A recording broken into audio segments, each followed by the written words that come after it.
ओम कृष्णाय नमः। जय शनि देव। ओम नमः शिवाय।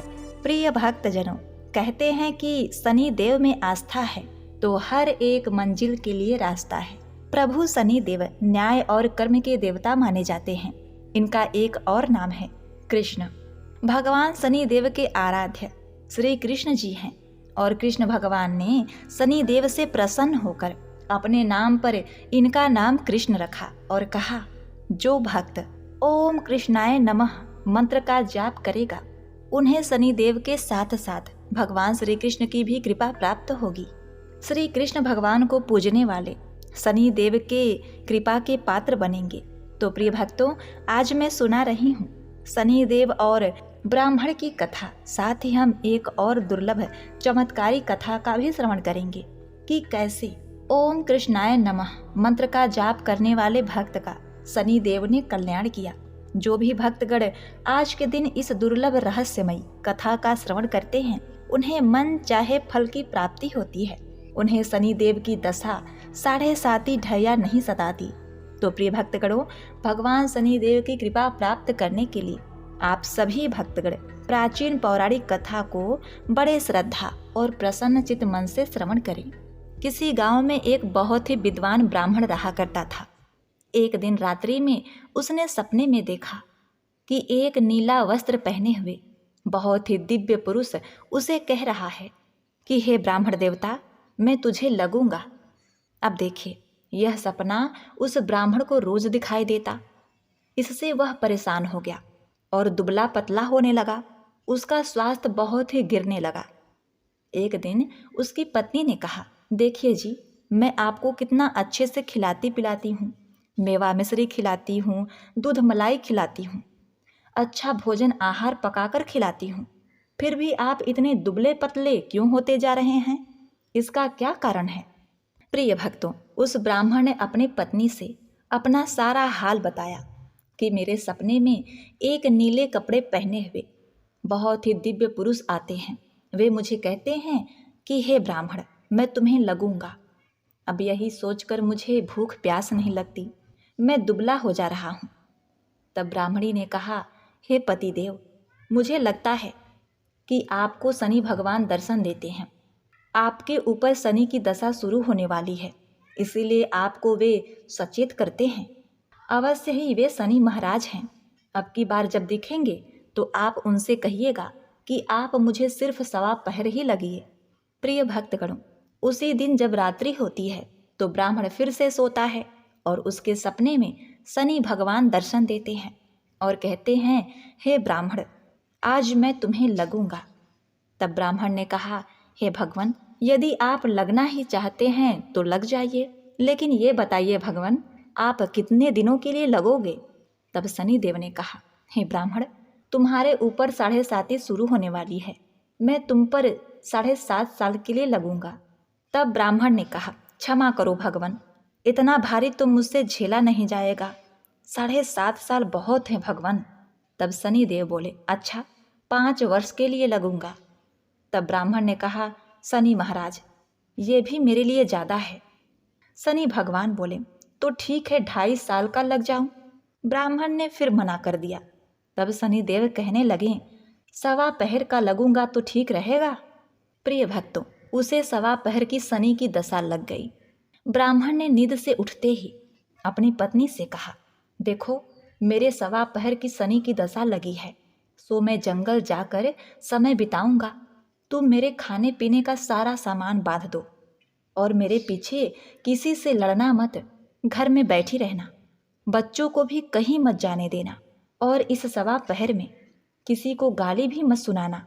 ऐसा कहकर ब्राह्मण अपने घर से जंगल की ओर चल दिया। जंगल में ब्राह्मण एक पीपल के पेड़ के नीचे बैठ गया और हनुमान जी का पाठ करने लगा। 1 पहर बीत गया तो ब्राह्मण ने सोचा, बाकी का समय तो रास्ते में ही बीत जाएगा। सो वह वहाँ से चल दिया और रास्ते में चलते हुए उसे एक सब्जी मंडी दिखाई दी। उसने सब्जी मंडी में से एक बड़ा सा कद्दू खरीद लिया।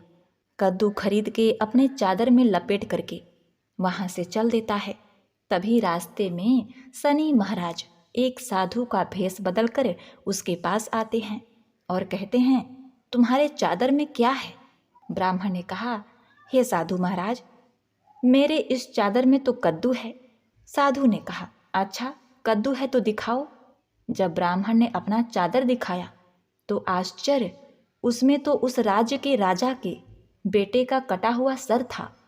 यह देखते ही साधु महाराज, जो कि शनिदेव थे, उस ब्राह्मण को लेकर राज दरबार में पहुंच गए और राजा से कहने लगे, महाराज ये देखिए, ये दुष्ट दुराचारी आपके पुत्र का हत्या करके उसके सर को काट के अपने चादर में लेकर घूम रहा था, इसे आप दंड दीजिए। प्रिय भक्तों, राजा ने जब सुना कि उस ब्राह्मण ने उसके पुत्र को मार दिया है, राजकुमार की हत्या कर दी है, तब राजा बहुत ही क्रोधित हुआ। उसने कहा, मुझे मत दिखाओ, मुझे यह सब कुछ देखा नहीं जाएगा। हे सैनिकों, तुम इसे तुरंत ले जाओ और इसे सूली पर चढ़ा दो। प्रिय भक्तों, जब नगर में यह समाचार मिली कि राजा के पुत्र का सर कट चुका है, एक ब्राह्मण ने उसकी हत्या कर दी है, तो नगर में हाहाकार मच गया और उस ब्राह्मण को सैनिक सूली पर चढ़ाने के लिए ले गए। जब फांसी पर चढ़ाने ही वाले थे, तब जैसा कि नियम होता है, मरने वाले से उसके अंतिम इच्छा को पूछा जाता है, तो सैनिकों ने भी ब्राह्मण के अंतिम इच्छा को पूछा। सैनिकों ने कहा, हे ब्राह्मण, बताओ तुम्हारी अंतिम इच्छा क्या है? प्रिय भक्तगणों, ब्राह्मण ने सोचा कि यदि किसी प्रकार कुछ समय तक के लिए फांसी रुक जाए तो शनि की दशा का 1.25 पहर पूरा हो जाएगा। यह सोचकर उसने कहा, भाई, मैं बचपन से नित्य बालाजी की कथा कहता सुनता आया हूँ, आज मरने से पहले अंतिम बार कथा कह लेने दो। अब क्या था, फांसी देने वाले सैनिकों ने उसकी आखिरी इच्छा पूर्ण होने तक फांसी रोक दी। कहानी कहते कहते 1.25 पहर पूरा हो गया, शनि की दशा खत्म हो गई। अब इधर देखिए, राजा का जो पुत्र था राजकुमार, वह जंगल से शिकार खेलकर वापस राजमहल में आ गया। राजमहल में राजकुमार को देखते ही राजा बड़ा ही प्रसन्न हुआ, लेकिन मन ही मन उसे डर भी लगा। यदि उस निर्दोष ब्राह्मण को फांसी चढ़ा दिया गया होगा तो ब्राह्मण हत्या का दोष लग जाएगा। अब क्या था, राजा ने 2 घुड़सवार को जल्दी से फांसी घर की तरफ दौड़ाया और ब्राह्मण को आदर सहित दरबार में आने का हुक्म दिया। ब्राह्मण राज दरबार में उपस्थित हुआ तो राजा ने क्षमा याचना मांगते हुए कहा कि आपके बगल में जो चादर है उसे खोलकर दिखाओ। राजा के आज्ञा के अनुसार ब्राह्मण ने चादर खोली तो उसमें कद्दू था।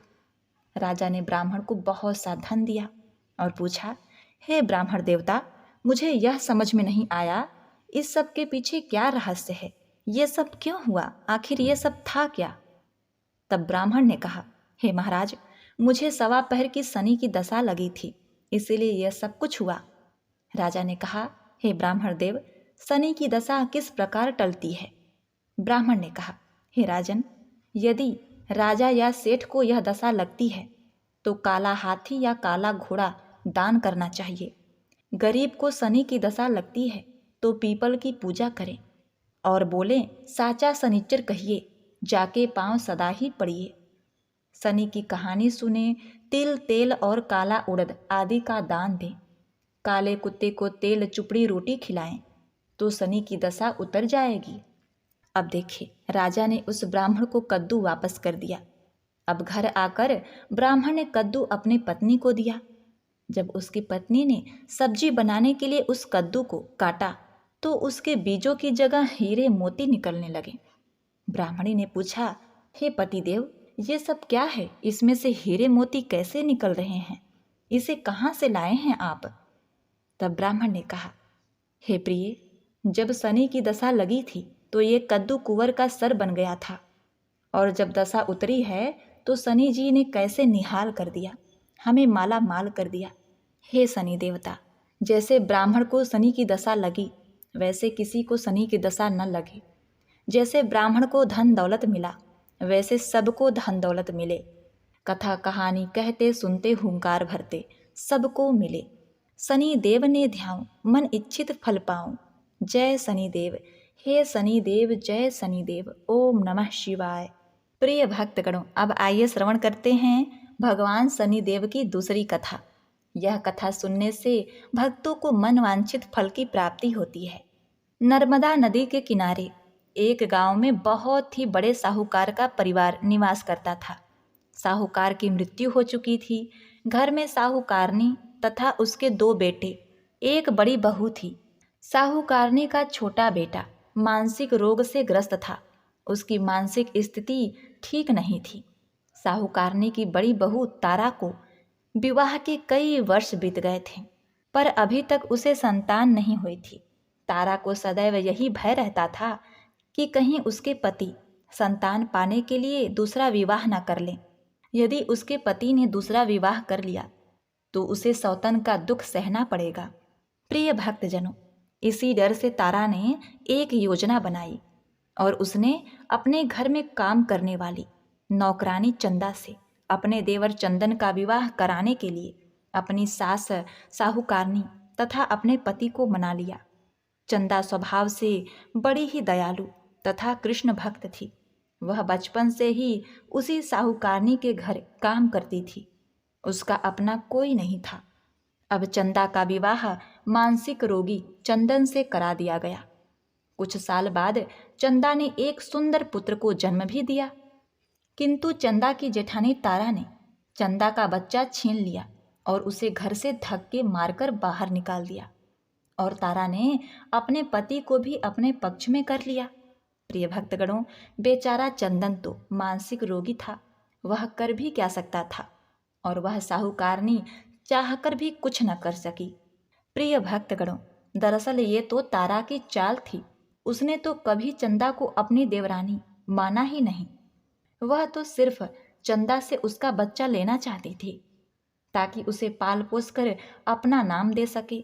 अब देखिए, चंदा के बार बार रोने गिड़गिड़ाने पर भी तारा नहीं मानी और उसे उस गांव से ही निकाल दिया। अब चंदा गांव गांव भटकने लगी। भटकते भटकते वह कृष्ण जी के एक पुराने मंदिर में पहुंच गई। वहीं पर उसने प्रभु से न्याय की गुहार लगाई। वह अपना सर भगवान की चौखट पर पटकने लगी तथा लगातार ओम कृष्णाय नमः मंत्र का जाप भी करती रही। प्रिय भक्तों, उस स्त्री की करुण पुकार न्याय के देवता शनि देव ने सुनी तथा भगवान श्री कृष्ण के आदेश से तुरंत चंदा के पास उपस्थित हो गए और साधारण मनुष्य का रूप धारण करके उसे अपने आप को कष्ट ना पहुंचाने के लिए कहा और कहा कि हे बहन, तुम भगवान श्री कृष्ण पर विश्वास रखो और ओम कृष्णाय नमः मंत्र का जाप करती रहो। तुम्हारा अवश्य ही कल्याण होगा। तुम्हें जो भी दुख है सब भगवान श्री कृष्ण हर लेंगे और शनिदेव की कृपा से तुम्हारा मंगल होगा। यह सुनकर चंदा भगवान श्री कृष्ण के आराधना में लग जाती है। शनिदेव का ध्यान करते हुए ओम कृष्णाय नमः मंत्र का जाप करने लगी। अब शनिदेव एक साधु का भेष बदलकर साहूकारनी के घर पहुंच गए और अलख निरंजन का अलख जगाने लगे। तब घर से बाहर साहूकारनी निकली और उसने भिक्षा देकर उन्हें प्रणाम किया। तब साधु रूपी शनिदेव ने कहा, हे देवी, मैंने सुना है आपके घर में कोई मानसिक रोगी है। मैंने 7 सालों से हिमालय के जंगलों में भटकते हुए बहुत ही दुर्लभ जड़ी बूटी इकट्ठी की है जो हर प्रकार के रोगों को समाप्त कर देती है। यदि आप कहें तो मैं आपके घर के मरीज को ठीक कर सकता हूँ। प्रिय भक्तों, उस साहूकारनी ने कहा, हे महात्मन, अहो भाग्य जो आप यहाँ पधारें। हाँ महाराज जी, मेरा छोटा बेटा जो कि दिमागी रूप से बीमार है, आप उसे ठीक कर दीजिए। आप जो चाहेंगे मैं वो आपको दूंगी। आइए, घर के अंदर आइए। साहूकारनी ने अपने बेटे चंदन को साधु महाराज को दिखाया, जो अब चंदा के चले जाने से बहुत ही दुखी था। साधु महाराज ने अपने कमंडल से जल निकालकर उसे अभिमंत्रित करके चंदन को पीने के लिए दिया। उस जल को पीते ही चंदन बिल्कुल ठीक हो गया और साधु महाराज ने तारा को भी बहुत समझाया कि वह चंदा का बच्चा उसे वापस कर दे और अपनी गलती को स्वीकार कर ले, किंतु नहीं मानी। वह तो उल्टे ही साधु महाराज को ही डांटने लगी, यहाँ तक कि चंदन के ठीक होने से उससे ईर्ष्या करने लगी। इस बात से रुष्ट होकर भगवान शनिदेव की दशा तारा को लग गई और वह मानसिक रोगी हो गई। उसका एक हाथ लकवा से ग्रस्त हो गया। साधु महात्मा के बताए अनुसार चंदन अपनी पत्नी चंदा को घर ले आया और अपनी पत्नी, बच्चे और माँ के साथ हंसी खुशी जीवन व्यतीत करने लगा। प्रिय भक्तों, तारा को शनिदेव ने उसके कर्मों का फल दिया और चंदा के सिर्फ ओम कृष्णाय नमः मंत्र का जाप करने से उस पर कृपा बरसाई और उसका बच्चा, पति, परिवार वापस मिल गया।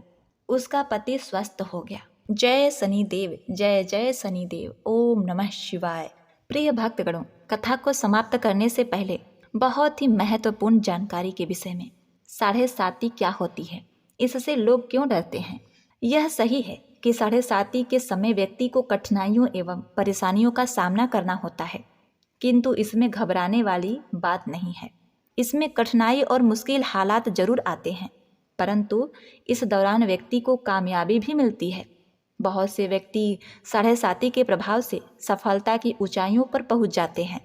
7.5 व्यक्ति को कर्मशील बनाता है और उसे कर्म की ओर ले जाता है। हठी, अभिमानी और कठोर व्यक्तित्व वाले व्यक्ति से यह काफ़ी मेहनत करवाता है। 7.5 के 3 चरण होते हैं। 7.5 का पहला चरण नज़दीकी रिश्तेदारों और जातक को प्रभावित करता है। 7.5 का दूसरा चरण व्यापार और गृहस्थी को प्रभावित करता है। 7.5 का तीसरा चरण बच्चों, परिवार और स्वास्थ्य को प्रभावित करता है। भगवान शनिदेव न्याय के देवता हैं। यह कभी भी किसी को ऐसे ही दंड नहीं देते। यदि दंड देते हैं तो उसे उसके साथ बहुत ही बड़ी शिक्षा भी देते हैं। जैसे एक माता अपने पुत्र के गलती पर उसे दंड देती है उसकी भलाई के लिए, उसे सही मार्ग पर जाने के लिए, ठीक वैसे ही शनिदेव कर्म और न्याय के पथ पर चलने के लिए मनुष्य को दंड देते हैं ताकि वह डर कर आगे ऐसा कार्य न करे और अपने जीवन को सरल और सार्थक बनाए। भगवान शनिदेव तो न्याय की मूर्ति हैं। इनकी पूजा तथा भक्ति करके व्यक्ति धन दौलत से संपन्न हो जाता है, सफलता के नई ऊंचाइयों को छूता है, जीवन में तरक्की करता है, घर में सुख समृद्धि वैभव का आगमन होता है, व्यक्ति का जीवन सुखमय हो जाता है। भगवान शनिदेव को प्रसन्न करने के लिए शनिवार के दिन पीपल के पेड़ के नीचे शाम को दिया अवश्य ही जलाएं और कुत्ते को तेल से चुपड़ी रोटी खिलाएं। शनिवार को जल में तिल डालकर पीपल को जल चढ़ाएं। इससे शनिदेव अत्यंत ही प्रसन्न होते हैं। और महामंत्र ओम कृष्णाय नमः मंत्र का जाप भी करें। जय शनिदेव, जय जय शनिदेव। जय जय श्री शनिदेव भक्तन हितकारी, सूर्य पुत्र छाया महतारी। जय जय श्री शनिदेव भक्तन हितकारी, जय हो प्रभु छाया महतारी। श्याम अंग वक्र दृष्टि चतुर्भुजधारी, नीलांबर धारी नाथ गज की अश्वारी। जय जय श्री शनिदेव भक्तन हितकारी, सूर्य पुत्र छाया महतारी। क्रीट मुकुट शिष राजित, दीपत है लीलारी। मुक्तन की माला गल शोभित, बलिहारी बलिहारी।